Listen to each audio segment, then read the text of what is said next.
Hey guys, this is Rick. I hope you're having a great day. First of all, thanks for all the great comments on all the previous videos that I've been doing on this van build. Thanks for all your feedback as well. Had some really good ideas being suggested to me. I do apologise for the wobbly camera work. I wasn't actually going to be doing step-by-step videos on this van build. The plan was to just take photographs all along the way and then make one final sort of, all-encompassing video at the end. But I know a lot of you guys got in touch with me and said, no, we really want to get a progress report. So basically I've been just grabbing my my phone and just filming whatever's available, and of course that's a bit wobbly, and so I do apologise for the wobbly footage. Today I've grabbed the Hero on the gimbal, so hopefully this should be nice and steady for you. And today is day 4, and I'm just going to go over what I've managed to do today. So with the help of a friend of mine who's hiding because he doesn't want to be on camera, but we've basically now finished installing the main insulation. So if you look up on the ceiling, you can see all of the Celotex there. That's 25mm thick, and on the walls this is all 50mm thick Celotex, doubled up in a few places as well. And all we've done is literally just cut out small pieces, well, sort of whatever size pieces we can get to fit in, and then just glued them into place. Some are glued, some are just kind of wedged into place. We've been trying to be careful about not getting two pieces stuck together in such a way that they squeak. That could be a bit of a disaster if that's the case. We will go for a little drive shortly just to see how this all sounds before we start covering it up. But you may also have noticed we've got this it was like shredded bottle insulation that's everywhere. It's in all the little nooks and crannies, all of the ribs and everything. It sort of looks a bit like a sheep has exploded in here. But the idea is, originally I was looking at using that high expansion foam around all of the pieces of Celotex and everything, and I really wasn't comfortable with using high expansion foam. It's far too permanent for my liking. If ever I need to get behind this panel for whatever reason, literally it's just held in with a few blobs of Sikaflex type glue, and it's not everywhere, it's just blobs here and there, so I should be able to disassemble without too much of an issue. And all I've done is I've stuffed this this recycled bottle stuff in all of the little bits where I couldn't get the Celotex. But yeah, so very happy. It's been quite a long slog, probably 2 days solid work to do all of this. This Celotex is a very forgiving material to work with. It's very easy to cut, but obviously looking around there's an awful lot of cuts that have taken place in order to make it fit. You sort of cut it out and then you have to shape it to fit around the contours of the van, and there's various things sort of sticking out that you have to compensate for in that. But none of it was difficult, just took a little bit of time, but we're there now. What I'm going to have to do very shortly is put on a vapor barrier or a moisture barrier, and that's going to be this kind of silver bubble wrap stuff, and the idea is that's going to seal off the living compartment from all of this stuff. So that's where I stand right now. So let's move on and go on to the next phase. Right then, it's the end of the next day. I've just packed up for the night, and I've just finished putting in the vapor barrier, or the waterproof membrane. Now this is just basic like silver bubble wrap, and all I've done is I've just basically covered everything over. These will be covered over in the neoprene, which I will do tomorrow as well, and then I can start putting back the wooden boards that the van was originally clad in.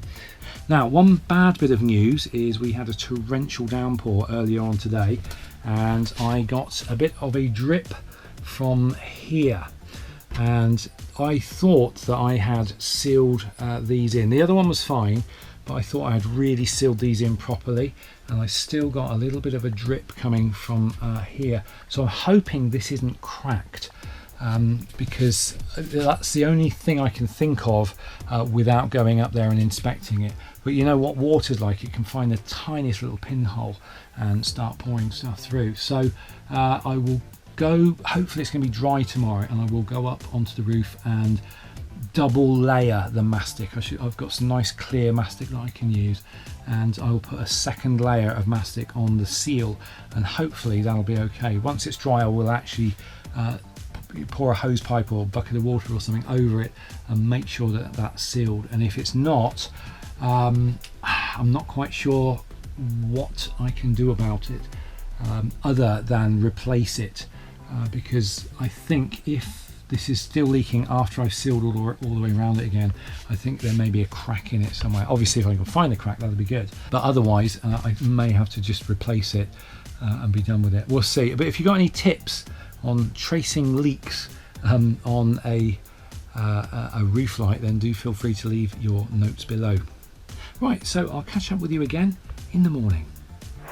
Okay, it is the next day. I've been out here a few hours, and I've started working on putting the walls together. Now these are not on at the moment, they're just in position because they've got to be covered over with the felt, and I'm just preparing them ready to do that. Now these particular wall coverings came in two pieces. You can see there's like the main sheet there, and then there's this little add-on bit at the side there, which was a little bit of a pain. Obviously they weren't using bigger sheets in order to do it, and the same happened with here. You've got the main sheet, and then you've got this bit on the side which I've managed to join together using bits of wood. I've also obviously cut out the holes where the windows are going, and I've had to put in these little windowsills. Now it all looks a bit rough at the moment, that's because I'm not a carpenter, but it doesn't matter because it's all going to be covered over in the felt, and that felt is going to go across here, and I'm going to leave enough excess so that I can tuck it in around this frame all the way around, so it should literally be grey felt straight up to a white or this cream coloured frame. And the same goes for this window here. All I've done is just put a few battens of wood along here up the sides, and I shall take this piece, the whole piece in, cover it with a grey felt, and then bring it out here.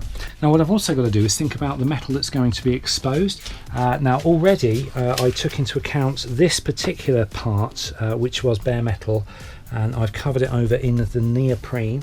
And I also have to bear in mind these things up here. Now the roof is going to be covered with tongue in groove cladding, and that cladding is probably going to go up to this point here, so there will be this small amount visible here.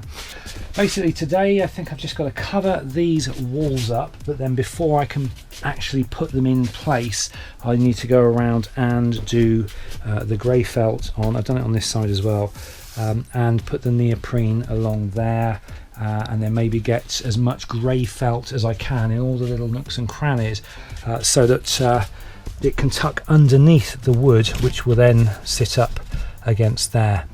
And so that's probably going to keep me busy for the rest of the day, and possibly into tomorrow as well, because the one thing I forgot about doing van builds is just how long everything takes. It's not the big stuff. The big stuff's nice and easy, but it's all the little details that just take hours and hours and hours.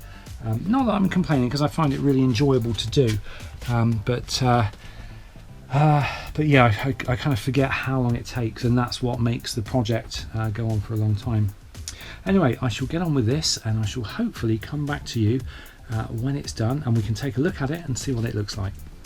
Right, so here we are. It's the end of the same day, and it's taken a long time to do all of this. I've basically been putting this carpet, well, first of all been layering it with neoprene, and then putting carpet over all of the bits that are going to be overlapped by the panels. So I've got them on the downs. I've got one on the down right there. Same goes for the back here, all the way over where all this bare metal was. It's now neoprene underneath with the grey felt, and I just put it on using spray adhesive, high temperature spray adhesive. Also early this morning I put loads and loads of sealer all around this. This has now got a double layer of sealer, so hopefully that's not going to leak. I will test it out tomorrow. I'll pour a bucket of water over it, or get the hose on it or something, and hopefully I won't get any drips. If I do get any drips with this, after that I don't know what to do, because I've sealed everything that I can visibly see that is worth sealing. but essentially when it leaked, it was coming down here, it was dripping down this thing here from inside. So I can only assume if it still leaks that there's a crack.